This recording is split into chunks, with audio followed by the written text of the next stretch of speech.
തിരുവനന്തപുരം കാട്ടാക്കടയിൽ 2.5 വയസ്സുകാരിയുടെ മരണത്തിൽ ചികിത്സാ പിഴവ് ആരോപിച്ചു കുടുംബം.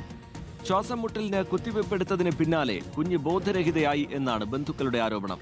എന്നാൽ മമല ആശുപത്രി അധികൃതർ ആരോപണങ്ങൾ നിഷേധിക്കുകയാണ്. ഉറിയാക്കോട് സ്വദേശി സിദ്ദിഖിന്റെ മകൾ ആയിഷ ഫാത്തിമയാണ് മരിച്ചത്. ആര്യനാട് പോലീസ് കേസെടുത്ത് അന്വേഷണം ആരംഭിച്ചു. അവർ ഒരു 2 ഇഞ്ചക്ഷൻ എടുത്ത് കയറ്റി എൻ്റെ മോളെ ചീറി ഇങ്ങനെ കോണി പോയിട്ട് ഇങ്ങനെ 3-4 പ്രാവശ്യം മരിച്ചിട്ട് അങ്ങ് മയങ്ങി വീണടിച്ചത്. പിന്നെ അതിനുശേഷം കുറേ ഡോക്ടർമാർ ഓടി വന്ന് CPR കുറേ ഒരു 30-40 മിനിറ്റോളം CPR കൊടുത്ത് പിന്നെ നമ്മളെല്ലാവരെയും വെളിയിറക്കി. ആ സമയം ഇപ്പോഴേ ഇറക്കി. അവിടെ വേറെ അടുത്ത് പേഷ്യൻ്റ് ഉണ്ടായിരുന്നു, അവരെ ഇറക്കി. എന്നിട്ട് കുറേ പ്രാവശ്യം ഇങ്ങനെ ആക്കിയിട്ട് നമ്മളാർക്കും പറയാതെ ഇവർ ആംബുലൻസ് വിളിച്ച് 2 ഡോക്ടർ, അവിടുത്തെ അരുൺ വാര്യർ ഡോക്ടറും ആ ഇന്നുണ്ടായിരുന്ന ആ ഡോക്ടർ അസിസ്റ്റ് ചെയ്ത ഡോക്ടറും ഒരു നേഴ്സും അവരും കൂടെ ആംബുലൻസിൽ കൊണ്ടുപോകാൻ വേണ്ടി തയ്യാറെടുക്കുന്നത്. അപ്പോൾ എവിടെ പോകണമെന്ന് ചോദിച്ചാൽ ഒന്നും പറഞ്ഞു, നമ്മളാരും വരണ്ടെന്ന് പറഞ്ഞു. അങ്ങനെ ഞാൻ കിടന്ന് വേളം വെച്ചപ്പോഴാണ് എൻ്റെ ഉമ്മയും കൂടെ കയറ്റിയത്. ഇതിന് ശേഷം അവർ പറയും എവിടെ പോകണമെന്ന് ചോദിച്ചപ്പോൾ അവർ പറഞ്ഞു നെയ്യാർ മെഡിസിറ്റി കൊണ്ടുപോകണം. അങ്ങനെ നെയ്യാർ മെഡിസിറ്റിയിൽ പിറകെ ഞങ്ങൾ വേറെ വണ്ടിയിൽ പോയി, അവർ ആംബുലൻസിലങ്ങ് പോയി. അതിനുശേഷം നെയ്യാർ മെഡിസിറ്റി അവിടെ പോയി ഒരു അരമണിക്കൂർ പറഞ്ഞപ്പോൾ ഡോക്ടർ എന്നെ വിളിച്ചിട്ട് പറഞ്ഞു, ചേട്ടാ ഇതേപോലെ ഇവിടെ കൊണ്ടുവന്നപ്പോൾ മരണപ്പെട്ടാണ് കൊണ്ടുവന്നത്. അരുൺ സോളമൻ നൽകും വിശദാംശങ്ങൾ. അരുൺ, ഒരു കുഞ്ഞാണ്, കൃത്യമായി എന്താണ് സംഭവിച്ചതെന്ന് കുടുംബം പറയുന്നുണ്ട്.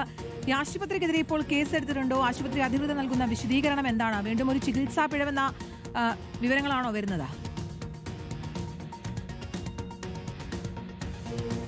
റീജിത്ത്, കീർത്തന, ഇത് സംബന്ധിച്ച് വളരെ ഗുരുതരമായിട്ടുള്ള ഒരു അനാസ്ഥ ആശുപത്രിയുടെ ഭാഗത്തു നിന്ന് ഉണ്ടായിട്ടുണ്ട് എന്നുള്ളത് തന്നെയാണ് ഈ കാട്ടാക്കട ഉറിയക്കോട് സ്വദേശികളായിട്ടുള്ള സിദ്ദിഖ് ഫൈസൽ ദമ്പതികൾ പങ്കുവച്ചിരിക്കുന്നത്. കാരണം ഇന്നലെ രാവിലെ 10 മണിയോടുകൂടിയാണ് ഈ മമല ആശുപത്രിയിലേക്ക് ഈ 2.5 വയസ്സുള്ള ആയിഷ ഫാത്തിമയെ കൊണ്ടുവരുന്നത്. കടുത്ത ശ്വാസം മുട്ടോടുകൂടിയാണ് ഈ ആശുപത്രിയിൽ എത്തുന്നത്. നേരത്തെ തന്നെ ഈ 18-ാം തീയതി ഇതുമായി ബന്ധപ്പെട്ടൊരു ചികിത്സയുമായി ബന്ധപ്പെട്ട് ഇതേ ആശുപത്രിയിൽ എത്തിയിരുന്നു. പിന്നീട് 19-ാം തീയതി എത്തിയതിനു ശേഷം രക്തം പരിശോധനയ്ക്കൊക്കെ നിർദ്ദേശിച്ചിരുന്നു. തുടർന്ന് വളരെയധികം ഗുരുതരമായ ഒരു അവസ്ഥ എത്തിയപ്പോഴാണ് ഇന്നലെ വീണ്ടും ആശുപത്രിയിൽ എത്തിയെന്നുള്ളതാണ് മാതാപിതാക്കൾ പങ്കുവച്ചതും മമല ആശുപത്രി അധികൃതരും പങ്കുവെക്കുന്നത്. പക്ഷേ ഈ 12 അടുപ്പിച്ച് ഏകദേശം 11 മണി ആകുമ്പോൾ തന്നെ കുട്ടിയുടെ നില ഗുരുതരമാകുന്നു. അതിൽ പ്രധാനമായും ഈ ശ്വാസമുട്ടൽ ആയതിനെ തുടർന്ന് തന്നെ ഇവിടെ എത്തിയപ്പോൾ നെബുലൈസേഷൻ നൽകുകയായിരുന്നു. പിന്നീട് അഡ്രിനാലിന്റെ 2 ഇഞ്ചക്ഷനുകൾ തുടർച്ചയായിട്ട് നൽകിയതിനു ശേഷമാണ് ആയിഷ ഫാത്തിമ ബോധരഹിതയായതെന്നുള്ളത് തന്നെയാണ് ഈ പിതാവ് സിദ്ദിഖ് പങ്കുവെക്കുന്നത്. ഈ കുഞ്ഞിന് ഇഞ്ചക്ഷൻ നൽകിയതിനു ശേഷം വളരെ പെട്ടെന്ന് കുഞ്ഞിന്റെ ബോധം നഷ്ടപ്പെട്ടു. പിന്നാലെ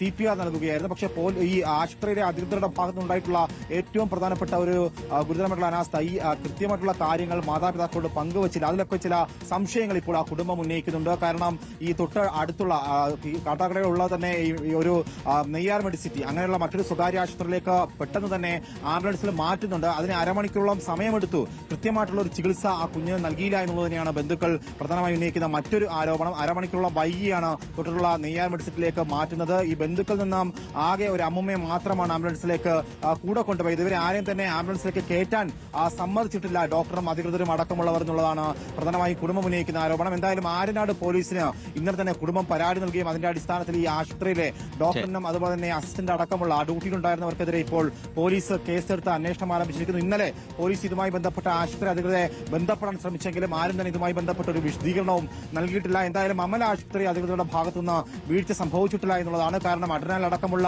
ഇഞ്ചക്ഷൻ നൽകിയാൽ ഇങ്ങനെ ഒരു സംഭവം ഉണ്ടാകില്ല എന്നുള്ളതാണ് ആശുപത്രിയുടെ വാദം. പക്ഷെ അതേസമയം ഈ നെയ്യാർ മെഡിസിറ്റിയിൽ എത്തിക്കുമ്പോൾ തന്നെ കുട്ടി മരിച്ചിട്ടുണ്ട് എന്നുള്ള വിശദീകരണമാണ് നെയ്യാർ മെഡിസിറ്റിയുടെ ഭാഗത്തുനിന്നുണ്ടായിരിക്കുന്നത്. എന്തായാലും ഇപ്പോൾ നെയ്യാർ മെഡിസിറ്റിയിലെ മോർച്ചറിയിൽ സൂക്ഷിച്ചിരിക്കുന്ന മൃതദേഹം അടുത്ത് ഇൻക്വസ്റ്റ് അടക്കമുള്ള നടപടികൾക്ക് ശേഷം പോസ്റ്റ്മോർട്ടം ചെയ്ത് ബന്ധുക്കൾക്ക് വിട്ടു നൽകുന്നതാണ് അറിയിച്ചിരിക്കുന്നത്. ശരി, അരുൺ സോളമനാണ് വിശദാംശങ്ങൾ നൽകിയത്. 2.5 വയസ്സായ കുഞ്ഞാണ്. ശ്വാസമുട്ടലിനെ തുടർന്ന് ആശുപത്രിയിൽ എത്തിച്ച് ഇഞ്ചക്ഷൻ എടുത്തതിന് പിന്നാലെയാണ് മരണം സംഭവിച്ചത്. ആശുപത്രിക്കെതിരെ ഗുരുതര ആരോപണങ്ങളാണ് കുടുംബം ഉന്നയിക്കുന്നത്.